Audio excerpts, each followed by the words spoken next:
I did put out an Instagram with questions. Yeah.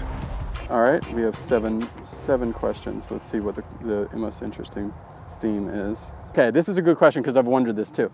Do you ever restrict or stop the hips during the downswing, a la Rory's double stall, you know? Or are the legs and hips simply supposed to turn through as the right foot pushes off the ground? I'm a bit confused about the pivot, as your students look very rotary and free-flowing, but when I try to implement the movement, he has a hard time. This is one of our viewers from Korea. Okay. So basically my understanding of this, and you probably understand what he was asking more than me, is are you trying to leave the hips here and No. kind of... I don't stop anything.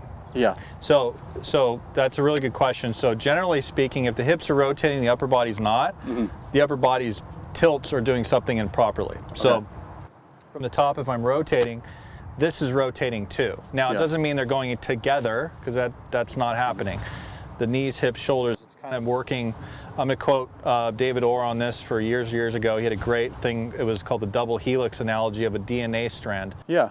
So the lower body's leading, rotating, and this is also trailing, as are my arms, my wrists, the club, and everything. But moving at the same rate. It's just trailing and moving the same rate. Yeah, exactly. Yeah, I think the idea of X factor has screwed up more swings than a lot of things. Yeah. All right, so that was a great pop answer. Let's go to one more. All right, do you like a steep to shallow kind of swing or something more neutral? Okay. So really good question. Yeah. I prefer steep to shallow. If there's a plane line here, I know that you prefer the club to be a little above the plane line. Yeah, and pointing inside the ball on P3. So let's go to P3, it's pointing inside the ball. And then pointing outside at P5, P5. inside at P6. Yes. Okay. There's going to be some of that. Some steep to shallow. That has to do with the loading pattern. If it's too much, that has pluses and minuses potentially. Okay. Which is a laundry list. But in general, amateurs, we see a lot of amateurs going way too much like this, and it's too shallow to steep. Yeah. So, all right, cool. Yeah. All right, thanks again for watching, guys. I hope you like that. Put any more questions in the comments, and we'll try to have Dana back on in the future. All right, thanks. Thank you, Bye. guys. Hey everybody, thanks for watching that. I just wanted to add a quick tag to the end of this to let you know that if you have Sinking Your Swing, which there's a link for it in the description below, but some people don't know this. If you have it already, you're able to see Dana's driver video. He did about a 13-minute long, well, edited together, it's 13 minutes long, all about his thoughts on the driver and how everything goes together with the driver.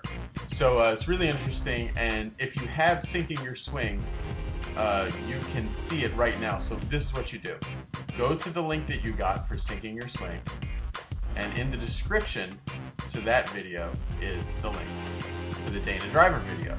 So if you would like to see that video of Dana Dalhquist just talking about the driver and demonstrating me, he's kind of going through some faults and fixes, and also some common things that people can do to improve their driving. Stuff that he works with his tour clients are doing. If you would like to see it now, get Sinking Your Swing below. Dana and I are going to be doing more videos soon too, so put any questions you would like to have him answer in the video below, sometime in first week of October, I think. Alright guys, thanks for watching.